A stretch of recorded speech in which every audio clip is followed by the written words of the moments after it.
38 روز سے جاری ایران امریکہ اسرائیل جنگ مشرق وسطی تباہی کے دہانے پر تھا۔ امریکی صدر کی جانب سے دی گئی ڈیڈ لائن آخری لمحات میں تھی کہ پاکستان کی کامیاب سفارتکاری نے خطے کو بڑی تباہی سے بچا لیا۔ وزیر اعظم شہباز شریف نے امریکی صدر سے ٹیلی فونک رابطہ کیا اور 2 ہفتوں کے لیے جنگ مؤخر کرنے کی درخواست کی۔ ایران کی جانب سے امریکہ کو 10 نکاتی تجاویز پیش کی گئیں جس کی بنیاد پر جنگ مؤخر کی گئی۔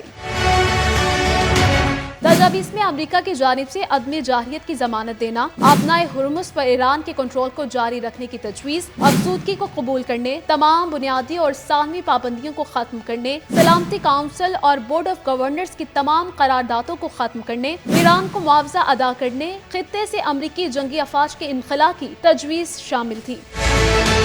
28 فروری سے جاری اس جنگ میں 2000 سے زائد ایرانی شہری اور متعدد امریکی فوجی جاں بحق ہو چکے ہیں۔ اسرائیل، ایران، امریکہ سمیت متعدد خلیجی ممالک کو بھاری نقصان اٹھانا پڑا۔ یہی نہیں، عالمی سطح پر افراط زر کی صورتحال بھی پیدا ہو چکی۔ تاہم پاکستان نے خطے کو ایک بڑی تباہی سے بچانے میں مرکزی کردار ادا کیا ہے۔